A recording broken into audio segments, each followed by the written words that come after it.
देखिए मृग जैसी आंखों वाली स्त्री के लिए अगर मैं आपसे पूछूं कि एक शब्द क्या होगा, तो आप सातों किसका चयन करेंगे? आप मृग नैनी बताएंगे और आपके एग्जाम में ये क्वेश्चन आएगा। अगला देखिए सातों, सोने का इसमें से समानार्थी शब्द क्या हो सकता है? तो मैं कहूंगा सोने को क्या हिरण्य कहते हैं, कलत्र कहते हैं, ललाम कहते हैं या रत्नाकर कहते हैं। तो आपको ध्यान रखना है हिरण्य कहा जाता है सातों सोने को। रत्नाकर की अगर बात करते हैं तो ये तो सातों समुद्र का पर्यायवाची है, ये सागर का पर्यायवाची है, ये आप लोग यहाँ पर याद रखेंगे, ठीक है ना। चलिए, और ललाप का मतलब पता क्या होता है? उत्तम, सबसे बेस्ट है, सबसे श्रेष्ठ है, उसको ललाम कहा जाता है। चलिए अगले नंबर का सवाल आपकी स्क्रीन पर है कि शिगुफा खिलना, इसका मतलब क्या होता है? ये तो आप लोगों को मालूम होना चाहिए, विलक्षण घटना या घटित होना, है ना। सिफारिश करवाना, काल्पनिक योजनाएं बनाना, बहुत उपद्रव करना, नहीं सातों विलक्षण घटना घटित होने को कहा जाता है सातों शिगुफा खिलना। आंसर आपको ऑप्शन नंबर ए होगा।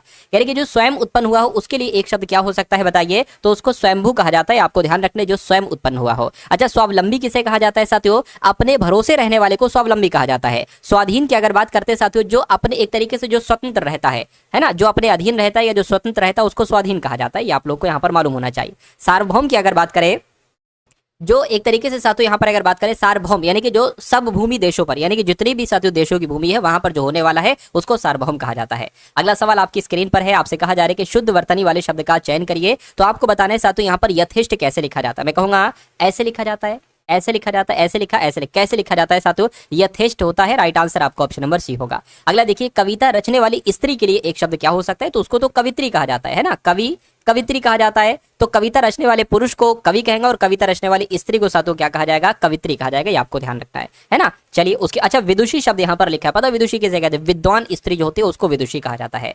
अगला देखिए साथियों, आदर का विलोम क्या होगा? आदर का विलोम, आदर का विलोम पता क्या होता है? निरादर होता है। निरादर आपके सवाल का जवाब है। उसके बाद देखिए नेक्स्ट नंबर का सवाल है, कह रहे शुद्ध वर्तनी वाले शब्द का चयन करिए। आपको बताना है कौतूहल कैसे लिखा जाता है? ऐसे नहीं, ऐसे नहीं साथियों, जैसे ऑप्शन नंबर सी में लिखा हुआ है ऐसे लिखा जाता है। उसे फांसी पर उठाया गया था, ये होना चाहिए, या उसे फांसी पर झुलाया गया था, चढ़ाया गया था या लटकाया गया था। तो पता क्या होता है साथियों? उसे फांसी पर लटकाया गया था, ये आपका यहाँ पर आ जाएगा और आंसर आपका ऑप्शन नंबर डी हो जाएगा।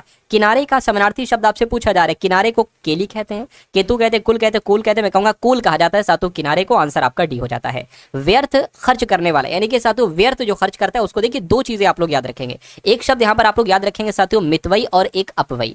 मितवई किसे कहा जाता है साथियों? मितवई जो कम खर्च करता है उसको मितवई कहा जाता है। लेकिन अपवई किसे कहा जाता है साथियों? जो एक तरीके से अगर बात करें जो व्यर्थ में खर्च करता है ना, उसको साथियों अपवई कहा जाता है। दोनों बातें आप लोगों को याद रखना है। मुझे दुर्घटना की आशंका है, ये होगा मुझे दुर्घटना की इच्छा है, अभिलाषा या आशा है। तो कौन सा शब्द आएगा साथियों? आशंका शब्द आएगा। मुझे दुर्घटना की आशंका ये होगा। देखिए शब्द का विलोम साथियों अगर आपसे पूछा जाए तो आपको रुग्णता बताना, क्वेश्चन इंपॉर्टेंट है साथियों। निरुष्टा का विलोम क्या हो जाएगा? रुग्णता हो जाएगा। अच्छा, निर्दोष का विलोम क्या होता है साथियों? सा लगा दो। निर्दोष का विलोम क्या हो जाएगा साथियों? सदोष हो जाएगा। नीरस का अगर आपसे विलोम पूछा जाए तो आपको साथियों सरस बताना है। निर्धारित का क्या हो जाएगा साथियों? छोटा आ लगा दो, अनिर्धारित हो जाएगा। अगला सवाल आपकी स्क्रीन पर, अच्छा रिपीट हो गया। अगला देखिए, विलोम शब्द का सही युग्म इनमें से कौन सा है? ये आपसे यहाँ पर कुल मिला के पूछा जा रहा है, फटाफट आप लोग मुझे बता दीजिए। चलिए देखिए कौन सा सही है ये आपसे पूछा जा रहा है साथियों। धरा, पृथ्वी, क्रोध, गुस्सा, आस्तिक, नास्तिक। बिल्कुल साथियों, आस्तिक का विलोम क्या होता है? नास्तिक होता है, और यही आपका बिल्कुल सही, बाकी सारे गलत यहाँ पर साथियों हो जाएगा, है ना। चलिए उसके बाद देखिए साथियों, अगले नंबर का सवाल है, कहा जा रहा है कि हथेली पर सरसों उगाना, इसका मतलब क्या होता है? खेती करना नहीं, असंभव काम को संभव कर देना। मैं कहूंगा बिल्कुल सही, हथेली पर सरसों उगाने का मतलब होता है असंभव काम को संभव कर देना। सही जवाब आपको ऑप्शन नंबर बी होगा। उसके बाद देखिए साथियों, हिरण का समानार्थी आपसे पूछा जा रहा है कि हिरण का समानार्थी क्या हो सकता है? बताइए। हिरण का समानार्थी आपसे यहाँ पर कुल मिला के पूछा जा रहा है, फटाफट आप लोग मुझे यहाँ पर बता दीजिए। देखिए साथियों, अगर मृग की अगर हम बात करते हैं तो मृग ही ये हिरण का समानार्थी शब्द हो जाएगा। राइट आंसर आपका जाएगा ऑप्शन नंबर डी के साथ, ठीक है ना। अच्छा, यहाँ पर गज की अगर बात करें, गज किसे कहते हैं साथियों? हाथी को कहते हैं। हाथी को हस्त भी कहा जाता है, ठीक है ना। अगला सवाल आपकी स्क्रीन पर है, आपसे कहा जा रहा है युद्ध करने की प्रबल इच्छा। इसके लिए अगर मैं आपसे एक शब्द पूछूं तो आप क्या बताएंगे? तो आपको बताना चाहिए युयुत्सा, यानी कि युद्ध करने की प्रबल इच्छा को साथियों युयुत्सा कहा जाता है। और दुर्जय किसे कहा जाता है? दुर्जय जिस पर विजय पाना कठिन हो उसको दुर्जय कहा जाता है। अजात शत्रु की अगर बात करें, जिसका कोई शत्रु पैदा ना हुआ हो उसको अजात शत्रु कहा जाता है, ये आपको रखना चाहिए। अपेक्षा का साथियों विलोम क्या हो जाएगा? तो अपेक्षा का विलोम उपेक्षा, और उपेक्षा का विलोम साथियों अपेक्षा हो जाएगा, ठीक है ना। और यहां पर सापेक्ष का विलोम अगर मैं आपसे कहूं तो निरपेक्ष होता है साथियों। क्या सापेक्ष का विलोम क्या हो जाएगा? निरपेक्ष हो जाएगा। तो एफपीआई में प्रतिभूति और अन्य वित्तीय परिसंपत्तियां शामिल होती हैं जो विदेशी निवेशकों द्वारा निष्क्रिय रूप से रखी जाती है। एफपीआई की फुल फॉर्म क्या होती है? एक सिंपल सी बात आपसे पूछी जा रही है, तो आपको याद रखना है क्या साथियों? फॉरेन पेमेंट इन्वेस्टमेंट होती है, पेमेंट नहीं होती है, या फॉरेन पोर्टफोलियो इन्वेस्टमेंट होती है, मैं कहूंगा बिल्कुल साथियों फॉरेन पोर्टफोलियो इन्वेस्टमेंट होती है, एफपीआई की फुल फॉर्म। आंसर आपको ऑप्शन नंबर बी होगा। निम्नलिखित में से कौन फारसी, अरबी और तुर्की के साथ ही संस्कृत, हिंदी और राजस्थानी के विख्यात विद्वान है? तो किन की बात चल रही है साथियों? अब्दुल रहीम खाना की बात चल रही है। फारसी, अरबी, तुर्की में तो थे साथी विद्वान, संस्कृत, हिंदी और राजस्थानी के भी साथियों ये विद्वान थे, इसलिए सही जवाब आपका डी होगा। ये क्वेश्चन इंपॉर्टेंट था, आपको ध्यान रखना है। Chevalier of the Ordre des Arts et des Lettres सम्मान से सम्मानित होने वाले पहले भारतीय अभिनेता का नाम आपसे यहाँ पर पूछा जा रहा है, तो मैं कह सकता हूँ साथियों शिवाजी गणेशन इनका नाम है, और ये आपके सवाल का जो होगा वो बिल्कुल सही और सटीक जवाब हो जाता है। वही बहुत बढ़िया, वेरी गुड क्लास। अगला देखिए, बाल गंगाधर तिलक द्वारा संपादित कौन सा समाचार ही होगा साथियों, कौन सा समाचार पत्र ब्रिटिश शासन के सबसे कटु आलोचकों में से एक था? तो किसकी बात चल रही है साथियों? केसरी की बात चल रही है, या आपको साथियों यहाँ पर याद रखना है। बाल गंगाधर तिलक द्वारा संपादित जो केसरी पत्र था ये ब्रिटिश शासन के सबसे कटु आलोचकों में से एक था। आंसर आपका सी होगा। भारतीय संविधान के इनमें से किस अनुच्छेद के अंतर्गत किसी राज्य के राज्यपाल को राष्ट्रपति द्वारा अपने हस्ताक्षर और मोहर सहित अधिपत्र द्वारा नियुक्त किया जा सकता है? तो ये कथन कौन से अनुच्छेद में लिखा हुआ है? मैं कहूंगा ये बात अनुच्छेद 155 में लिखी हुई है। आंसर आपका जो जाएगा वो ऑप्शन नंबर डी हो जाएगा। अगला देखिए, किसी जीवन के आधार युग्म अनुक्रम में परिवर्तन की प्रक्रिया को क्या कहा जाता है? तो इसको साथियों उत्परिवर्तन कहा जाता है। क्या कहा जाता है? उत्परिवर्तन कहा जाता है। आंसर आपको ऑप्शन नंबर डी होगा। निम्नलिखित में से क्या खाद्य और जल प्रदूषण का कारण नहीं है? फटाफट मुझे बताइए। तो यहाँ पर अगर बात करें, देखिए खाद्य पदार्थों का अनुचित भंडारण अगर है तो खाद्य का एक तरीके से साथियों क्या होगा? खाद्य प्रदूषण होगा। कारखानों से निकला रासायनिक अपवाह है, तो ये भी सातों कारण हो सकता है। आवारा जानवरों द्वारा काटना, अगर आवारा जानवर काटते हैं तो ये न तो खाद्य न जल प्रदूषण का कारण है। वातावरण में मौजूद संक्रामक जीव के द्वारा एक तरीके से कहीं ना कहीं जल प्रदूषण हो सकता है। तो मैं कहूंगा कि कौन सा कारण नहीं है? ऑप्शन नंबर सी वाला कारण नहीं है, तो यही आपका जवाब हो जाता है। चलिए साथियों अगले नंबर का सवाल है, आपसे कहा जा रहा है कि रानी की वाव या क्लीनस स्टेपवेल कौन सी नदी के तट पर स्थित एक यूनेस्को विश्व धरोहर स्थल है? तो मैं कहूंगा सरस्वती नदी, है ना। कौन सी नदी? तो सरस्वती नदी के तट पर स्थित एक यूनेस्को विश्व धरोहर स्थल है क्वींस स्टेपवेल या रानी की वाव। आंसर आपका ऑप्शन नंबर ए होगा। चंदेला राजवंश के किस राजा ने कंदरिया महादेव का निर्माण करवा दिया? क्वेश्चन साथों इंपॉर्टेंट है, आप लोग याद रखेंगे, आपके एग्जाम में आएगा। आपको यहाँ पर ध्यान रखना है साथों, चंदेला राजवंश के किस राजा ने? तो यशोवर्मन राजा ने कंदरिया महादेव का निर्माण करवाया था। आंसर आपको ऑप्शन नंबर ए है। कहने के दिल्ली सल्तनत के दौरान निम्नलिखित में से किस प्रकार का कर एकत्रित किया जाता था? तो उस समय साथियों पता, उस समय खराज नाम का कर एकत्रित किया जाता था दिल्ली सल्तनत के दौरान, इसलिए सही जवाब आपका ए हो जाता है। भारत में संविधान सभा के चुनाव हुए थे, तो कब हुए थे साथियों? तो ये चुनाव मैं कहूंगा ये चुनाव 1945 नहीं 46 में हुए थे, और जुलाई 1946 में हुए थे, ये आपको याद रखना चाहिए। अगला देखिए, हाल ही में किसे उत्तर प्रदेश का प्रमुख गृह सचिव नियुक्त किया गया है? तो किसको किया गया? करंट अफेयर के क्वेश्चन साथियों अब आप लोग देखिए, मैं कहूंगा अभी हाल फिलहाल में संजय प्रसाद को ही उत्तर प्रदेश का प्रमुख गृह सचिव नियुक्त किया गया है। अगला देखिए, भारत ने किस देश के साथ सीमा पर 9 किलोमीटर से अधिक की बाड़ लगाने का काम पूरा कर लिया है? तो आपको यहां पर याद रखना है साथियों, भारत ने म्यांमार देश के साथ सीमा पर 9 किलोमीटर से अधिक की बाड़ लगाने का काम पूरा कर लिया है। अगला क्वेश्चन देखिए, अजय कुमार भल्ला ने किस राज्य के राज्यपाल के रूप में शपथ ली है? तो आपको ध्यान रखना है साथियों, मणिपुर के राज्यपाल बन चुके हैं अजय कुमार भल्ला। सही जवाब आपका भी होगा।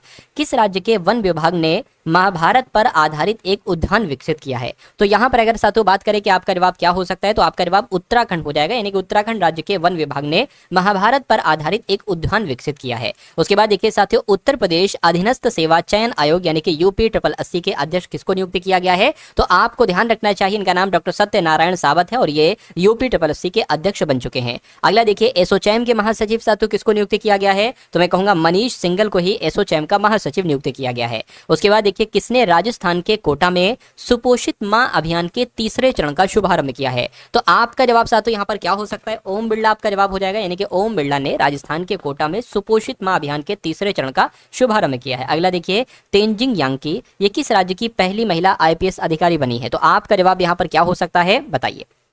चलिए, तो आपका जवाब साथियों फटाफट यहां पर मुझे बता दीजिए। आपका जवाब अरुणाचल प्रदेश अगर है तो बिल्कुल सही, यानी कि अरुणाचल प्रदेश राज्य की पहली महिला आईपीएस अधिकारी बनी है तेंजिंग यांकी। आंसर आपका भी है। उसके बाद देखिए, आरिफ मोहम्मद खान ने किस राज्य के 42वें राज्यपाल के रूप में शपथ ली है? तो पता साथियों ये बिहार के, यानी कि आरिफ मोहम्मद खान ये बिहार के 42वें राज्यपाल साथियों बने हैं।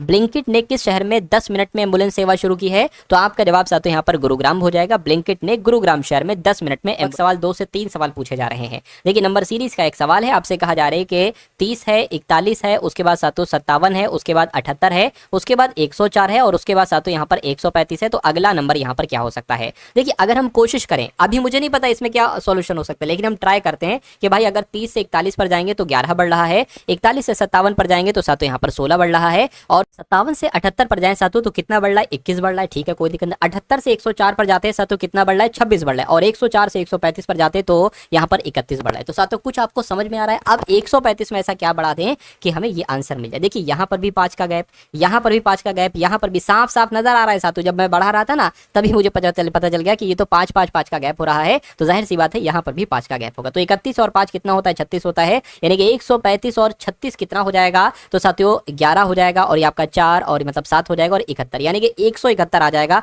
अगर 171 ऑप्शन में है तो आंसर हमारा बिल्कुल सही है, और मुझे दिख रहा है ऑप्शन नंबर बी वाले में 171 है।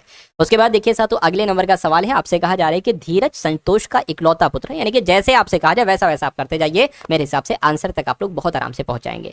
तो धीरज जो है ना ये संतोष का इकलौता पुत्र है, तो मैं मान लेता हूं साथियों संतोष की अगर बात करते हैं, संतोष का इकलौता पुत्र कौन है? धीरज है। ठीक है, कोई दिक्कत नहीं, धीरज हो गया। कह रहे हैं कि और संतोष मेरी माँ की इकलौती पुत्री है, यानी कि संतोष की अगर बात करते हैं, संतोष की अगर बात करते हैं ये मेरी माँ की इकलौती पुत्री है, तो संतोष महिला है फिर। अच्छा भाई, यानी कि अगर बात करते हैं मेरी, है ना, मेरी माँ ये हो जाएंगे, मेरी माँ की इकलौती पुत्री कौन होगी? संतोष होंगे, और संतोष का बेटा कौन होगा? धीरज होगा। आपसे कहा जा रहा है कि मेरी माँ, यानी कि ये इनका धीरज के साथ क्या संबंध, यानी कि धीरज क्या कहेगा इनको? धीरज क्या कहेगा भाई साहब? माँ की माँ को क्या कहेगा? नानी कहेगा। तो नानी कहाँ पर है? नानी आपका ऑप्शन नंबर सी वाले में है। अगला सवाल आपकी स्क्रीन पर है साथों, इस टाइप का भी सवाल आपसे पूछा जा रहा है, तो देख लीजिए साथों कैसे इसका आंसर आ सकता है। देखिए यहाँ पर कहा गया है सातों के सबसे पहले जो है ना वो 28 है, उसके बाद सातों 14 है, उसके बाद फिर से 14 है, और उसके बाद सातों यहाँ पर 21 है, और फिर 42 है, और फिर 105 है। तो आपको ये बताना है कि अगला नंबर यहाँ पर सातों क्या हो सकता है। देखिए थोड़ा सा अगर आप ध्यान लगाएंगे मेरे हिसाब से आंसर तक आप लोग पहुंच जाएंगे। अच्छा, इसमें अगर बढ़ रहा होता हिसाब किताब तो हम बता देते, लेकिन 14 से 14 ही हो गया है, फिर 21 हो गया, और फिर 42 हो गया है। अच्छा, यहाँ पर एक चीज मुझे नजर आ रही है कि 21 का ये डबल है, यानी कि 2 से गुणा की गई होगी, है ना, 2 से गुणा की गई होगी, कोई दिक्कत नहीं। अब यहाँ पर अगर बात करें तो मेरे हिसाब से सातों 1 से गुणा की गई होगी। अच्छा, अब इसको जरा देखिए, जैसे कि अगर यहाँ पर 1 है और यहाँ पर 2 है, तो ऐसा तो नहीं इसकी गुणा अब 1.5 से की गई है, यानी कि 14 की गुणा अगर 1.5 से करोगे तो 21 अगर आता है, तो फिर हम देखते हैं 14 की गुणा 1.5 यानी कि 1.5। अभी हम एक नंबर के बाद पॉइंट लगा देंगे, तो देखिए 14 पंजे आपका 70 हो जाएगा, 14 एकम 14 हो जाएगा, यानी कि 0 आ गया। ये कितना आ जाएगा? ये आपका, अब देख एक नंबर के बाद पॉइंट लगाएंगे तो 21 आ जाएगा। और देखिए बिल्कुल साथ 14 में अगर 1.5 से गुणा कराएंगे तो 21 ही आता है। तो यहाँ पर पता किसकी गुणा कराई गई? यहाँ पर गुणा कराई गई होगी। देखिए ये 1 है, यानी कि आधे की गुणा कराई गई होगी, है ना, आधे की गुणा, फिर 1 की गुणा, फिर 1.5 की गुणा, फिर 2 की गुणा, तो फिर मेरे हिसाब से यहाँ पर 2.5 की गुणा कराई जाएगी, और फिर यहाँ पर साथियों 3 की गुणा कराई जाएगी। तो एक बार 105 में 3 की गुणा कराइए, और देखिए क्या आता है। मैं कहूँगा 315 आता है क्या? 315 कहीं ऑप्शन में है? मैं कहूँगा बिल्कुल ऑप्शन में है, ऑप्शन नंबर सी वाले में। तो जिनका भी आंसर यहाँ पर ऑप्शन नंबर सी है मेरे आंसर से पहले, तो उनका आंसर बिल्कुल सही हो जाएगा भाई। बहुत बढ़िया, वेरी गुड क्लास। अगला सवाल आपकी स्क्रीन पर है, उस विकल्प का चयन करिए जो तीसरी संख्या से उसी तरह से संबंधित है जो दूसरी संख्या से, पहली संख्या से छठी संख्या 5। क्या लिखा हुआ है साथियों? ये यानी कि नंबर्स कुछ होंगे साथों, यहाँ पर टाइपिस्ट टाइप करना भूल गया, कोई बात नहीं। अगला सवाल की तरफ हम लोग बढ़ते हैं। आपसे कहा जा रहा है कि उस पासे का चयन करिए जिसे निम्नांकित पत्रक यानी कि शीट को रेखाओं पर मोड़ने पर प्राप्त किया जाता है। बहुत शानदार सवाल है, ये आपके एग्जाम में सवाल साथियों आएगा। यानी कि अगर ये खुला पासा है, ये खुला पासा है, इसको अगर हम मोड़ते हैं तो क्या ऐसा पासा बनेगा? ए वाला, बी वाले की तरह, सी वाले की तरह, या डी वाले की तरह? देख सकते हैं, देखिए साथियों, जैसे कि यहाँ पर 5 है तो 5 के विपरीत 9 है, यानी कि अगर 5 आपको दिख रहा है तो यहाँ कहीं 9 आपको नहीं दिखना चाहिए। ठीक है, नहीं दिख रहा है, कोई बात नहीं। अब देखिए ये 8 है, 8 के विपरीत 4 है, तो अगर ये आपका 8 है तो 4 नहीं दिखना चाहिए, या 4 है तो 8 नहीं दिखना चाहिए। बिल्कुल 4 है तो 8 हमें नहीं दिख रहा है। 6 का विपरीत 2 हो जाएगा, तो 2 है तो 6 नहीं दिखना चाहिए, यानी कि ये वाला पासा बन सकता है, मैं इतना कह सकता हूं। उसके बाद इसको देख लीजिए साथियों आप लोग, यहाँ पर आपसे कहा जा रहा है साथियों, देखिए 4 का विपरीत 8 है, नहीं दिख रहा है। 6 की अगर बात करें, 6 का विपरीत 2 है, नहीं दिख रहा है। 5 का विपरीत साथियों 9 है, नहीं दिख रहा है, यानी कि ये वाला भी पासा बन जाएगा, ये वाला पासा भी बन जाएगा। इसको देखिए 2 का विपरीत साथियों यहाँ पर 6 है, नहीं दिख रहा है। 8 का विपरीत यहाँ पर 4 नहीं दिख रहा है। 9 का विपरीत यहाँ पर साथियों क्या है? 9 का विपरीत यहाँ पर 5 है, नहीं दिख रहा है, यानी कि ये वाला पासा भी बन जाएगा। अगर बात करते हैं इस वाले पासे की, देखिए 8 का विपरीत 4 है, 8 का विपरीत 4 हमें दिख रहा है, यानी कि ये वाला पासा नहीं बन सकता है। तो मेरे हिसाब से ये यहाँ पर होगा क्या? अच्छा, मोड़ने पर प्राप्त किया जा सकता है कौन सा पासा? देखिए अगर यहाँ पर होता कौन सा पासा नहीं प्राप्त किया जा सकता है, तो फिर आपका आंसर डी हो जाता, तो मेरे हिसाब से यही होगा, यानी कि डी वाला पासा नहीं बन सकता है, बाकी तीनों बन सकते हैं। तो इसलिए सही जवाब आपका ऑप्शन नंबर डी हो जाएगा। अगला सवाल आपकी स्क्रीन पर है, चाकू का जो संबंध पकाने से है वही संबंध चाकू का बनाने से है। अच्छा सॉरी, चूल्हे का जो संबंध पकाने से है वही संबंध चाकू का किससे है? तो चूल्हा सब्जी वगैरह सारी चीजें साथियों बनाता है, चाकू काटने के काम आता है, तो काटना कहां पर लिखा हुआ? ऑप्शन नंबर डी में लिखा हुआ है। चलिए साथियों, उसके बाद देखिए अगले नंबर का सवाल आपकी स्क्रीन पर है, आपसे कथन और निष्कर्ष वाला सवाल यहाँ पर आ चुका है। बहुत ध्यान से देखिएगा साथियों, इस सवाल को आप लोग यहाँ पर देखिए। आपसे कहा जा रहा है कि सभी केयर टेकर कुशल हैं, तो सभी केयर टेकर कुशल है। मान लीजिए साथियों ये क्या हो गई? ये केयर टेकर हो गई, और सभी के सभी केयर टेकर क्या हो गई? कुशल होंगे, तो सभी केयर टेकर हमने यहाँ पर कुशल मान ली।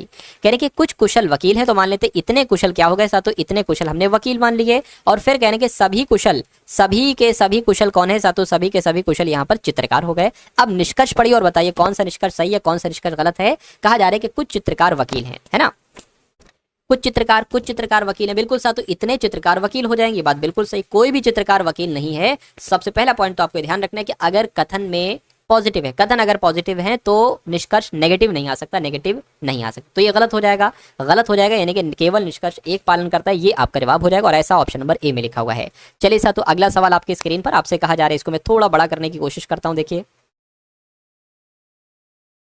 हाँ, आपसे यहां पर कहा जा रहा है साथियों, कहने के दिए गए वेन आरेख में नीले नेत्र वाले लोगों को दर्शाता है क्या? वर्ग, यानी कि अगर वर्ग इसकी अगर बात करते हैं तो ये नीले नेत्रों वाले को दर्शाता है। त्रिभुज की अगर हम बात करते हैं साथियों, ये 6 उंगलियों वाले को, क्या 6 उंगली वाले को, है ना, अगर बात करते हैं साथियों क्या 6 उंगली वालों को दर्शाता है। ठीक है, कोई दिक्कत नहीं। वृत्त की अगर बात करिए, डिंपल वाले लोगों को दर्शाता है। वृत्त की अगर बात करें, ये साथियों डिंपल वाले लोगों को यहाँ पर दर्शाता है, जिन लोगों की 6 उंगलियां हैं और नीले नेत्र हैं। अच्छा भाई, जिन लोगों की 6 उंगलियां हैं, यानी कि ये वाले, है ना, ये वाले, और जिन लोगों की 6 उंगलियां हैं और नीले नेत्र हैं, है ना, नीले नेत्र हैं, यानी कि साथियों ये नीले नेत्र हैं, लेकिन पर डिंपल नहीं है, यानी कि डिंपल नहीं होना चाहिए, है ना। उनकी संख्या अगर ए है, ठीक है, उनकी संख्या सबसे पहले तो निकाल तो लीजिए कि उनकी संख्या आखिर है कितनी। तो उनकी संख्या मैं कहूंगा सातों 28 है, यानी कि 6 उंगली वाला 28 एक ऐसा नंबर है जो 6 उंगली के अंतर्गत आ रहा है और नीले वाले के अंतर्गत आ रहा है, लेकिन ये डिंपल वालों के अंतर्गत नहीं आ रहा है। तो ठीक है, उनकी संख्या ए, यानी कि ए बराबर 28 है। यदि 6 उंगलियों वाले लोगों, ठीक है, यदि 6 उंगलियों वाले लोगों जिनके डिंपल है, अच्छा अब डिंपल की बात कर दी गई है पर नीले नेत्र नहीं है, तो मैं कहूंगा उनकी संख्या साथियों 15 है। कितनी है साथियों उनकी संख्या 15 है। तो बी बराबर क्या हो जाएगा साथियों? 15 हो जाएगा। और तो ए और बी का योगफल आपसे पूछा गया, यानी कि 28 और 15 कितना हो जाएगा? मैं कहूंगा साथियों 43 हो जाएगा। तो 43 आपका जवाब हो जाएगा, जो कि ऑप्शन नंबर डी में लिखा हुआ है। देखिए दिए गए विकल्पों में से उस संख्या का आपको चयन करना है जो श्रृंखला में प्रश्न चिन्ह के स्थान पर आएगी, यानी कि आपको बताना है कि यहाँ पर कौन सा नंबर आएगा। देखिए सबसे पहले 38 है, उसके बाद 120 है, उसके बाद 366 आ गया है, और उसके बाद कौन सा नंबर यहाँ पर हो सकता है, बस इतनी सी बात आपसे पूछी जा रही है। देखिए थोड़ा सा अगर आप दिमाग लगाएंगे तो 38 से कितना बड़ा है और फिर 120 से यहाँ पर कितना बड़ा है, तो मेरे हिसाब से तो ऐसा होना चाहिए जैसे कि 38 की गुणा किससे करें कि 120 के आसपास आ जाए। देखिए अगर हम 38 की गुणा 3 से मान लीजिए करते हैं तो देखिए जरा कितना आता है, 8 3 आपका 24 हो जाएगा, 3 3 9 और 11 हो जाएगा, तो उसके पास है। यानी कि अगर हम इसमें सातों क्या सिर्फ और सिर्फ 6 जोड़ देते तो ये 120 बन जाता है। उसी प्रकार अगर हम इसकी भी गुणा सातों 3 से करें तो कितना हो जाएगा, 12 3 आपका 36, यानी कि 360 हो जाएगा। और इसमें भी अगर हम 6 जोड़ दें, जैसे इसमें 6 जोड़ा वैसे इसमें भी 6 जोड़ दें तो 360 प्लस 6 कितना हो जाएगा, 366 हो जाएगा। यानी कि इसमें भी हमें 3 से गुणा करनी पड़ेगी और 6 जोड़ना पड़ेगा। तो सबसे पहले तो सातों इसमें 3 से आप लोग गुणा करिए, 3 छंग आपका 18 हो जाएगा, 3 छंग 18 हो जाएगा, और एक आपका कितना हो जाएगा, 19 हो जाएगा, 3 3 9 और एक आपका 10 हो जाएगा, यानी कि 1098 सातों यहाँ पर आ जाएगा। और 1098, अच्छा 6 भी तो जोड़ना है साथियों, तो जब 6 जोड़ोगे ना तो साथियों 1104 हो जाएगी, यानी कि 1104 कहीं पर लिखा होगा, कहां पर लिखा हुआ है, ऑप्शन नंबर ए में लिखा हुआ है। अगला सवाल आपकी स्क्रीन पर है, आपसे कहा जा रहा है कि दिए गए 4 अक्षर समूह में से 3 एक निश्चित प्रकार से समान है जबकि एक अलग है, तो बस वही अलग वाले को आपको बताना है। देखिए GHE BJP LUX OW, अब एक और भी होना चाहिए यहाँ पर, कोई दिक्कत नहीं है सर। देखिए अगर यहाँ पर देखिए सबसे पहला अगर आपसे ऐसा सवाल पूछा जाए और ऐसे ऑप्शन दिए जाए तो आप ये देखिएगा कि किसमें वॉवेल है किसमें कॉन्सोनेंट है। देखिए इसमें अगर बात करते हैं एक हमें वॉवेल दिख रहा है ना, इसमें अगर बात करें हमें कोई वॉवेल नहीं दिख रहा है, इसमें भी हमें एक वॉवेल दिख रहा है, देखिए ये वाला, इसमें ये वाला, और इसमें अगर बात करें इसमें भी हमें एक वॉवेल दिख रहा है, यानी कि सबसे अलग जो होगा ये होगा। क्यों? क्योंकि BJP इसमें सारे के सारे कॉन्सोनेंट है, कोई भी वॉवेल नहीं है, जबकि तीनों ऑप्शन में एक एक वॉवेल था। चलिए उसके बाद देखिए अगले नंबर का सवाल आपसे कहा जा रहा है कि 9 मित्र हैं ABCDEFGH और I, ठीक है, उत्तर की ओर मुंह करके एक पंक्ति में बैठे हुए हैं, ठीक है, एक पंक्ति बना लेते हैं साथ, 1 2 3 4 5 6 7 8 और एक 9 लोग यहाँ पर हो जाते हैं। उसके बाद आपसे कहा जा रहा है कि उत्तर की उम्र मुंह करके बैठे, ठीक है, इन सभी का मुंह ये ऊपर की तरफ है, उत्तर की तरफ है। कहा जा रहा है कि AH के बाएं दूसरा है, अच्छा भैया AH के बाएं दूसरा है, H B के बाएं से दूसरे स्थान पर, तो इसको देख लीजिए क्योंकि हमें H यहाँ पर भी मिल रहा है और यहाँ पर भी मिल रहा है, तो H को आप कहीं पर भी साथों बैठाने की कोशिश करिए। मान लीजिए H को हमने यहीं पर बैठा दिया बीचों बीच में, एच के बाएं दूसरे स्थान पर ए है, यानी कि 1 2, यानी कि ए यहाँ पर आ जाएगा, बाएं यही तो होगा, दाएं ये होगा। और कह रहे हैं कि बी के बाएं दूसरे स्थान पर एच है, तो मेरे हिसाब से साथों बी आपका यहाँ पर आ जाएगा, है ना। बी के बाएं अच्छा दूसरे स्थान पर, बी के बाएं दूसरे स्थान पर साथों एच है, बी के बाएं दूसरे स्थान पर साथों क्या हो गया, एच हो गया, कोई बात नहीं। चलिए उसके बाद अगर बात करें, कह रहे कि बी पंक्ति के एक छोर पर, यानी कि बी या तो यहाँ पर होगा या तो यहाँ पर होगा। अब एक बात साथों समझ लीजिए, चलिए वो मैं आपको भी बताऊंगा। ए और एच के बीच में एफ है, तो ए और एच के बीच में देखिए, ए और एच के बीच में क्या है, एफ है, यानी कि एफ साथों यहाँ पर आ जाएगा, ये बात भी क्लियर हो गई। उसके बाद कहने के आई और सी के बीच में डी है, तो आई और सी के बीच में डी हम कहाँ पर बनाए, आई और सी के बीच में डी, रुक जाइए। ई के दाएं तीसरे स्थान पर सी है, ई के दाएं तीसरे स्थान पर सी है, ये भी अभी रुक जाइए। अब देखिए साथों यहाँ पर मैं कोशिश कर रहा हूँ, यहाँ पर ए एच के बाएं दूसरे स्थान पर है, ए एच के बाएं दूसरे स्थान पर है, बी के बाएं दूसरे स्थान पर एच है, ठीक है, ये भी हो गया है। बी पंक्ति के एक छोर पर है, बी पंक्ति के एक छोर पर, अच्छा, बी पंक्ति के एक छोर पर है, तो एक काम करिए साथों, इसमें 2 हटाना पड़ेगा, क्यों, क्योंकि बी पंक्ति के इस छोर पर है, इस छोर पर नहीं। और इधर साथों हम 2 नंबर बढ़ा लेंगे, है ना, यही तो होता है। चलिए उसके बाद देखिए, बी पंक्ति के एक छोर पर है, ए और एच के बीच में एफ है, तो ए और एच के बीच में साथों एफ हो गया, ये भी। आई और सी के बीच में डी है, तो इसको आप साथों थोड़ा सा ध्यान से कर लीजिए। ई के दाएं तीसरे स्थान पर साथों सी है। चलिए अब देखिए, अगर साथों यहाँ पर अगर हम लोग बात करें, अगर हम साथियों ई को हम यहाँ पर बैठालते हैं, तो ई के दाएं तीसरे स्थान पर सी आएगा, 1 2 3 सी साथियों, फिर यहाँ पर आ पाएगा। और यहाँ पर कह रहे कि आई और सी के बीच में डी है, तो आई यहाँ पर आ जाएगा, आई और सी के बीच में कौन है, डी है, तो डी यहाँ पर आ जाएगा। बचा एक है, कौन बचा है साथियों, जी बचा है, तो जी आपका यहाँ पर आ जाएगा। अब आपको ये देखना है सवाल में क्या पूछा जा रहा है कि पंक्ति के बीच में कौन है, पंक्ति के बीच में कौन है साथियों, पंक्ति के बीच में ए है, तो ए आपके सवाल का जवाब हो जाएगा। 4 इधर 4 इधर, पंक्ति के बीच में बचा ए, तो ए कौन से ऑप्शन में, ए आपका ऑप्शन नंबर डी वाले में। बहुत बढ़िया, वेरी गुड क्लास। उसके बाद देखिए, अगले नंबर का सवाल आपकी स्क्रीन पर है। आपसे कहा जा रहा है कि 5 मित्र एक लाइन में उत्तर दिशा की ओर अभिमुख होकर खड़े हैं, ठीक है। तो 5 मित्र हैं साथियों, बना लेते हैं। 5 मित्र हो गए, 1 2 3 4 और 1 5, 1 2 3 4 5 लोग यहाँ पर हो गए। कह रहे कि उत्तर दिशा, ये लोग भी साथियों उत्तर दिशा की ओर ही यहाँ पर देख रहे हैं। कह रहे कि लाइन में दोनों छोरों पर वकील और जज खड़े, यानी कि लाइन में दोनों छोरों पर यहाँ पर और यहाँ पर वकील या जज हो सकते हैं। कह रहे कि वैज्ञानिक ठीक शिक्षक के दाईं ओर पड़ोस में खड़ा हुआ है, ठीक है। कह रहे कि फार्मासिस्ट जज के बाईं ओर खड़ा। अब देखिए यहाँ पर एक बात कही गई थी कि जज और वकील दोनों छोर पर हैं, और जज के बाईं ओर खड़ा है कौन, फार्मासिस्ट। तो मेरे हिसाब से तो जज यहाँ पर आएगा, क्यों, क्योंकि जज का बायां ये होता है, अगर जज को यहाँ पर बैठा लोगे तो फिर बायां इधर कैसे ले जाओगे। तो एक बात हमें क्लियर हो गई कि वकील और जज छोरों पर खड़े हैं, तो जज जब इधर खड़ा किया है तो वकील जाहिर सी बात है साथियों इधर को ही खड़ा होगा। अब आप ढूंढिए वकील या जज को। देखिए यहाँ पर क्या कहा गया था, वैज्ञानिक ठीक शिक्षक के दाईं ओर पड़ोस में खड़ा, इसको स्किप करिए। जज के बाईं ओर फार्मासिस्ट है, तो जज के बाईं ओर कौन है साथियों, फार्मासिस्ट है। यानी कि शिक्षक ठीक वकील और वैज्ञानिक के बीच में खड़ा। देखिए वकील और वैज्ञानिक के बीच में कौन शिक्षक है, तो वकील और वैज्ञानिक के बीच में कौन हो जाएगा साथियों, शिक्षक हो जाएगा। तो 5 लोग थे, 5 को आपने बैठा दिया, वकील, शिक्षक, वैज्ञानिक, फार्मासिस्ट और जज है। सवाल पूछा जा रहा है कि वैज्ञानिक किस स्थान पर खड़ा है, तो वैज्ञानिक किस स्थान पर खड़ा है आपसे पूछा जा रहा है साथियों, है ना। 5वें पर तो नहीं है, पहले पर भी नहीं है साथियों, तीसरे स्थान पर। देखिए 1 2 3, तो वैज्ञानिक तीसरे स्थान पर है। आंसर आपका ऑप्शन नंबर सी होगा। चलिए अगले नंबर का सवाल साथियों आप लोग देख लीजिए और बता दीजिए आपका जवाब क्या होगा। आपसे कहा जा रहा है कि यहाँ पर नीरज ने एक महिला की ओर तस्वीर की ओर इशारा करते, यानी कि नीरज की अगर हम बात करते हैं तो नीरज एक महिला की तस्वीर की तरफ इशारा करते हुए कह रहा है कि वो मेरे, यानी नीरज कह रहा है वो मेरे दादाजी के इकलौते पुत्र। देखिए दादाजी के इकलौते पुत्र कौन होंगे, नीरज के पिताजी होंगे। तो इकलौते पुत्र यानी कि पिताजी के की पुत्री है ना, पिताजी की पुत्री, यानी कि ये जो है ना, तो ये नीरज के पिताजी की पुत्री, यानी कि ये तो नीरज की कौन हो जाएंगी, नीरज की बहन हो जाएंगी, है ना। तो आपसे सवाल पूछा जाए कि तस्वीर में दिखने वाली महिला, यानी कि ये महिला नीरज का संबंध क्या है। नीरज क्या कहेगा इस महिला को, नीरज कहेगा बहन, है ना।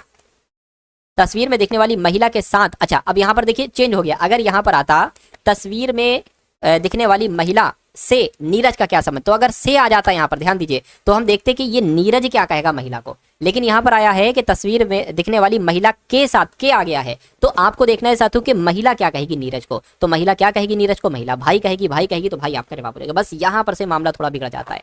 और पहली बात तो आप पहचान जाते कि अगर भाई बहन नहीं है तो भाई है, तो भाई ऑप्शन में लगा देंगे, क्योंकि इन दोनों का रिश्ता तो भाई बहन का हो गया है, ये मैं आपको बता चुका हूं। अगला सवाल आपकी स्क्रीन पर है। नंबर सीरीज का सवाल सातों क्वेश्चन आ रहे हैं। 105 है, उसके बाद 102 है, उसके बाद 96 है, ठीक है ना, और उसके बाद सातों 87 है और उसके बाद 75 है। तो आपसे पूछा जा रहा है कि अगला नंबर यहाँ पर क्या हो सकता है। देखिए ये घटते क्रम में है, तो मैं कहूंगा सबसे पहले 3 घटा दिया गया, फिर 6 घटा दिया गया, फिर इसमें कितना घटा दिया गया, 9 घटा दिया गया, ठीक है ना। 87 से 75 हुआ है सातों, फिर आपका यहाँ पर 12 घटा दिया गया। तो यहाँ पर कितना, ये तो 3 का पहाड़ा है, 3 एकम 3, 3 दूना 6, 3 3 3 चौको 12, 3 5 15। तो 75 में से 15 घटाया जाएगा, मैं कहूंगा 60 आएगा। 60 कहाँ पर है, 60 आपका ऑप्शन नंबर ए वाले में। तो जिनका आंसर ऑप्शन नंबर ए के साथ है तो आंसर आपका बिल्कुल करेक्ट है। अगला सवाल आपकी स्क्रीन पर, इसको थोड़ा देखिए अच्छे तरीके से और आप लोग मुझे बताइए आपका जवाब यहाँ पर क्या हो सकता है। देखिए साथियों, बड़ा मैंने कर दिया है ना। अब देखिए यहाँ पर अगर साथियों बात करें, जैसे कि एक कागज की मान लीजिए आकृति ऐसे थी, इसको यहाँ से हमने फोल्ड किया और ये वाला पार्ट इसके ऊपर ले आए, कहिए ले आए। उसके बाद साथियों अब आपके पास एक ऐसी आकृति आ गई, इसको हमने यहाँ से फोल्ड किया और ये वाला पार्ट इसके ऊपर ले आए। अब आपके सामने एक ऐसी चौकोर आकृति आ गई, आयताकार। आपने यहाँ पर सर्किल किया, होल किया, आपने ट्रायंगल टाइप का साथ होल किया, आपने रेक्टेंगल टाइप का होल किया। जब आप इसकी परतें खोलेंगे तो ये कैसा दिखाई देगा, बस इतनी सी बात आपसे यहाँ पर पूछी जा रही है। देखिए मैं कोशिश करता हूँ आपको समझाने की। जब ये आप चीज खोलोगे तो मेरे हिसाब से साथों ये ट्रायंगल कुछ इस टाइप का होगा और यहाँ पर एक रेक्टेंगल टाइप का होगा और यहाँ पर साथों एक सर्किल होगा। सेम टू सेम ये चीजें यहाँ पर भी होंगी, सर्किल इधर सर्किल इधर। ट्रायंगल की अगर बात करें, ट्रायंगल ऐसे, और साथों यहाँ पर अगर बात करें ट्रायंगल ऐसे, है ना, और रेक्टेंगल ऐसे, रेक्टेंगल ऐसे। तो ये कौन से ऑप्शन में दिख रहा है, ये तो भाई साहब हो ही नहीं सकता, सर्किल साइड में कर दिया गया है ना। यहाँ पर 4 नहीं है तो ये भी नहीं हो सकता, यहाँ पर 4 है, ये है, ये है। देखिए ये थोड़ा, ये ऊपर है, ये नीचे है, मिडिल में होना चाहिए जैसे यहाँ पर है। तो मैं कहूँगा यही आपका जवाब हो जाएगा ऑप्शन नंबर सी वाला। तो जिनका आंसर यहाँ पर ऑप्शन नंबर सी के साथ है तो बिल्कुल करेक्ट हो जाता है। अगला सवाल आपकी स्क्रीन पर है, देखिए सवाल को और बताइए आपका जवाब यहाँ पर साथू क्या हो सकता है। आपसे यहाँ पर कहा जा रहा है कि एक ट्रेन 108 किलोमीटर प्रति घंटे की चाल से और मतलब 108 किलोमीटर प्रति घंटे की चाल से चल रही है और दूसरी ट्रेन 25 मीटर प्रति सेकंड की चाल से चल रही है। यानी कि एक चाल है किलोमीटर प्रति घंटा और एक चाल है मीटर प्रति सेकंड। पहली ट्रेन की चाल का दूसरी ट्रेन की चाल से अनुपात क्या होगा। देखिए या तो आप साथों देखिए, जब ये किलोमीटर प्रति घंटा में है तो इसको भी किलोमीटर प्रति घंटा में बदल लीजिए, या जब ये मीटर प्रति सेकंड में चाल है तो इसको भी मीटर प्रति सेकंड में ही बदल लीजिए। तो यहाँ पर अगर बात करें, अगर कोई भी चाल किलोमीटर प्रति घंटा में, उसको मीटर प्रति सेकंड में बदलते हैं तो 5/18 से गुणा करते हैं। इसी का उल्टा अगर मीटर प्रति सेकंड में कोई चाल है किलोमीटर प्रति घंटे में बदलते हैं तो इसका उल्टा 18/5 इसकी गुणा कर देते हैं। तो हमने इसको अभी लिया है, ठीक है ना। चाल ये हो गई और ये दूसरी ट्रेन की चाल क्या है साथों, 25 मीटर प्रति सेकंड है। तो 18 पंजे 90, 18 छंग 108 हो जाएगा, 6 पंजे कितना हो जाएगा 30 हो जाएगा, यानी कि 30:25 आ जाएगा। और कट करोगे 5 छंग और 5 पंजे, यानी कि दोनों ट्रेनों के चालों का अनुपात 6:5 है। तो 6:5। एक दुकानदार 320 रुपए प्रति किलोग्राम और 240 रुपए प्रति किलोग्राम की कीमत वाली चाय को 2 किस्मों के अनुपात में मिलाता है, यानी कि 9:11 के अनुपात में मिलाता है। बहुत शानदार कॉन्सेप्ट है साथियों। इस कॉन्सेप्ट पर एक क्वेश्चन आपके एसएससी जीडी के एग्जाम में जरूर आएगा साथियों। यानी कि यदि वो इस मिश्रण को 325 रुपए प्रति किलोग्राम की दर से बेच देता है तो उसका प्रतिशत लाभ, यानी कि उसको कितना प्रतिशत लाभ होगा, ये आपसे पूछा जा रहा है। देखिए यहाँ पर अगर हम बात करें कि दुकानदार के पास जो है ना, ये चाय की 2 किस्में हैं। एक जो है वो 320 रुपए किलो है और एक 240 रुपए प्रति किलोग्राम है। इनको यानी कि अगर इस वाली चाय का वो 9 हिस्सा लेता है और इसका 11 हिस्सा लेता है, दोनों को मिलाकर वो इस रेट में बेच देता है तो उसका लाभ क्या होगा। इसको निकालने के लिए साथों आपको कुछ नहीं करना है, नई मिश्रित चाय की कीमत आपको निकाल देना है। जो नई मिश्रित चाय कैसे निकालोगे साथों, 320 ये वाला रेट, ये किस अनुपात में मिलाया है 9, तो 9 से आप क्या कर देंगे साथों, गुणा कर देंगे, प्लस लगा देंगे, फिर 240 लिख देंगे। 240 गुणा क्या कर देंगे, क्योंकि ये 11 के अनुपात मिला है तो 11 से गुणा कर देंगे, बटे आपके सामने क्या आ जाएगा 9 + 11, यानी कि पूरा अनुपात जुड़ जाएगा। तो सबसे पहले इसको कैलकुलेट कर लीजिए, 9 गुणा 320 से कराइए 0 आ जाएगा, 9 दूना आपका 18 हो जाएगा, 9 3 27 और 1 आपका 28 हो जाएगा, प्लस आपका कर दीजिए 24 की गुणा 11 से कर दीजिए तो साथ 24 और 24 ऐसे आ जाएगा। ये आपका आ जाएगा कितना 2640 आ जाएगा। तो ये 2640 आ जाएगा, ठीक है 2640 हमने यहाँ पर लिख दिया और 9 और 11 कितना हो जाएगा साथियों 20 हो जाएगा। इसको थोड़ा आप कैलकुलेट कर लीजिए, आंसर निकाल दीजिए। देखिए 0 0 0 हो जाएगा, 4 और 8 यहाँ पर आपका 12 हो जाएगा और ये आपका कितना हो जाएगा 14 और 1 आपका 15 हो जाएगा और ये आपका साथ यहाँ पर 55 हो जाएगा, बटे कितना आ जाएगा 20 आ जाएगा। तो 0 से 0 आपका कैंसिल हो जाएगा। अब इसको कैलकुलेट कर दीजिए, 2 दूना 4 हो जाएगा, 2 सत्ते 14 हो जाएगा, 2 छंग 12 हो जाएगा। आपके सामने कितना आया है साथियों, आपके सामने 276 आया है। यानी कि अगर हम बात करते हैं साथियों, जो चाय की कीमत सातों निकल कर आई है वो 276 निकल कर आई है, लेकिन ये 325 रुपए 0.68 रुपए प्रति किलोग्राम की दर से बेचता है, यानी कि ये कीमत है चाय की और इतने में बेचता है। तो देखिए कितना प्रॉफिट उसको हुआ है। तो 325 में से 276 को घटा दीजिए, आपको पता चल जाएगा साथों कितना प्रॉफिट हुआ है। देख लेते हैं कितना प्रॉफिट हुआ है, 276 यहाँ पर आपका साथों आ जाएगा। ये आपका 8 आ गया, ये आपका 6 आ जाएगा, ठीक है ना। और ये कितना आ जाएगा, 15 में से 6 जाएगा, यहाँ पर साथों 9 बचेगा। और ये आपका 31 हो जाएगा, तो यहाँ पर 4 आ जाएगा। यानी कि अगर बात करते हैं साथियों आपका प्रॉफिट कितना निकल कर आया है, आपका प्रॉफिट 49 रुपए निकल कर आया है, 49.68 निकल कर आया है। इसको प्रतिशत में निकालने के लिए 100 से साथियों गुणा कर देंगे और नीचे क्या आ जाएगा, नीचे आपका ये वाला मूल आ जाएगा, क्योंकि इससे ही बड़ा है 276 हो जाएगा। इसको कैलकुलेट कैसे कराएंगे, पॉइंट हटाएंगे ना तो 2 जीरो नीचे आएंगे, इन 2 जीरो से ये 2 जीरो कैंसिल हो जाएंगे। अब इसको आप क्या करा लीजिए, कैलकुलेट साथियों करा लीजिए, 2 से कट करिए। देखिए 2 कम 2, 2 3 6, 2 8 16 हो जाएगा, 2 दूना 4 हो जाएगा और 2 3 6 हो जाएगा, 2 3 6 तो कम है, 2 चौक 8 हो जाएगा, 2 दूना 4, 2 चौक 8, 2 8 16, 2 चौक 8 आ गया। फिर से कट कर दीजिए, 2 छंग 12, 2 नीम 18, 2 एकम 2, 2 दूना 4, 2 चौक और 2 दूना। अब इसको फिर से साथियों कैलकुलेट करा लीजिए, 1242 है और नीचे क्या है, नीचे आपका यहाँ पर 69 है। ठीक है, 3 दूना 6, 3 तिया 9, 3 चौक 12, 3 एकम 3, ये तो नहीं कट रहा है, अच्छा हाँ कट रहा है, 3 चौक आपका 12। ठीक है ना। अब साथियों इसको आप एक बार कैसे कर लेंगे, एक बार मैं आपको बता दे रहा हूँ। देखिए इसको हटा देता हूँ मैं यहाँ से, और यहाँ पर अगर बात करते हैं साथियों कितना है, 414 है, 414 है और इधर कितना है, 23 है। 23 से भाग करिए साथियों, तो 23 एकम यहाँ पर कितना आ जाएगा, 23 आ जाएगा। कितना बचे, 11 में से 3 जाएगा, 8 बचेगा, 3 में से 1 बचेगा, ये 4 आ जाएगा।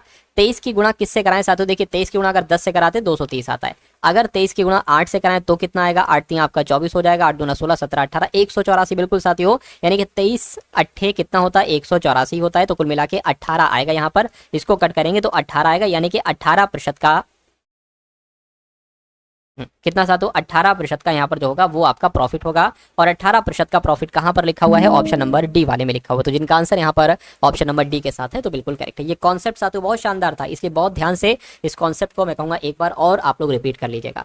चलिए उसके बाद देखते हैं साथियों अगले नंबर का सवाल आपकी स्क्रीन पर है। ये सवाल की अगर बात करें, आपसे कहा जा रहा है कि विपरीत दिशा में समानांतर पटरियों पर 48 किलोमीटर प्रति घंटा और 52 किलोमीटर प्रति घंटा की चाल से चल रही 2 रेलगाड़ियां हैं। ठीक है, 2 रेलगाड़ियां हैं, यानी कि मान लेते एक रेलगाड़ी ऐसे इस तरफ जा रही और दूसरी रेलगाड़ी इस तरफ, मतलब दोनों मिलेंगी। तो कहने के दोनों रेलगाड़ियां 27 सेकंड में एक दूसरे को पार करती हैं। यदि एक रेलगाड़ी की लंबाई 350 मीटर हो तो दूसरी रेलगाड़ी की और दूसरी रेलगाड़ी की क्या पूछा जा रहा है, तो दूसरी रेलगाड़ी की लंबाई आपसे यहाँ पर पूछी जा रही है। ठीक है ना, इतनी से साथियों बात है, कोई दिक्कत। ये मेरे ख्याल से क्या है, ये कुछ नहीं है। चलिए तो अब यहाँ पर साथियों अगर हम लोग स्टार्ट करते हैं, देखिए अगर यहाँ पर कभी भी आपसे कहा जाए कि भाई साहब 2 ट्रेन है, एक की चाल ये, एक की चाल, और दोनों जो है विपरीत दिशाओं में चल रही है ना, विपरीत दिशा में चल रही है, तो चालें जो होंगी ना साथियों वो दोनों जुड़ जाएंगी। यानी कि एक चाल है 48 किलोमीटर प्रति घंटा, एक चाल है 52 किलोमीटर प्रति घंटा, टोटल कितनी हो जाएंगी, 100 किलोमीटर प्रति घंटा। तो यहाँ पर आपकी क्या आ गई, चाल आ गई। अच्छा यहाँ पर आपको साथियों और क्या दे रखा है, और आपको समय भी दे रखा है। क्या दे रखा है साथियों, यहाँ पर अगर बात करें आपको समय भी दे रखा है साथियों। समय कितना है, 27 सेकंड का समय। चलिए कोई दिक्कत नहीं, 27 सेकंड का आपको यहाँ पर समय भी मिल गया। चलिए अच्छा एक चीज यहाँ पर देखिए, यहाँ पर 2 ट्रेन है और एक ट्रेन की लंबाई दी गई है और दूसरी ट्रेन की लंबाई पूछी जा रही है। तो दूरी पता हम क्या मान लेंगे, दूरी हम मान लेंगे दोनों ट्रेनों की कुल लंबाई। एक ट्रेन की लंबाई 350 है प्लस दूसरी ट्रेन की लंबाई हम टी मान लेते हैं। इतनी बात क्लियर है, ठीक है क्लियर है। अब देखिए अब वही लगा दिए, दूरी बराबर चाल गुणा समय। दूरी कितनी है, 350 प्लस टी, ठीक है, बराबर कितना हो जाएगा आपका, चाल कितनी है और समय कितना है, चाल आपकी 100 किलोमीटर प्रति घंटा है और समय की अगर बात करें साथियों 27 है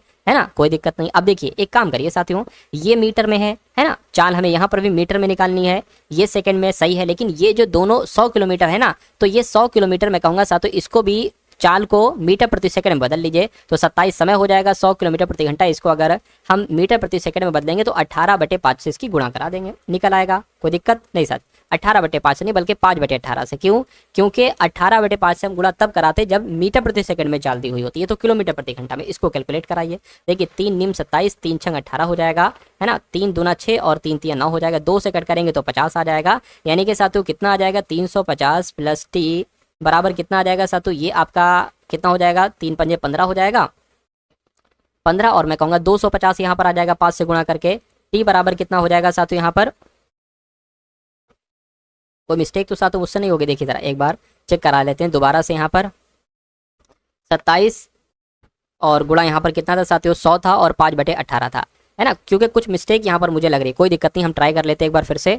इसको मैं हटा देता हूँ साथियों, मैं इसको दोबारा से लिखना चाहता हूँ क्योंकि मुझे ऐसा लग रहा है कुछ मिस्टेक हो गई। देखिए क्या क्या था, ये दूरी हो गई, चाल कितनी है साथियों, चाल की अगर बात कर दिया, समय कितना है 27 सेकंड और चाल कितनी 100 किलोमीटर प्रति घंटा, तो 5/18 यहाँ पर आ जाएगा। अब इसको आप थोड़ा सा कैलकुलेट करने की कोशिश यहाँ पर करेंगे। देखिए 3 नीम 27, 3 छंग 18 हो गया।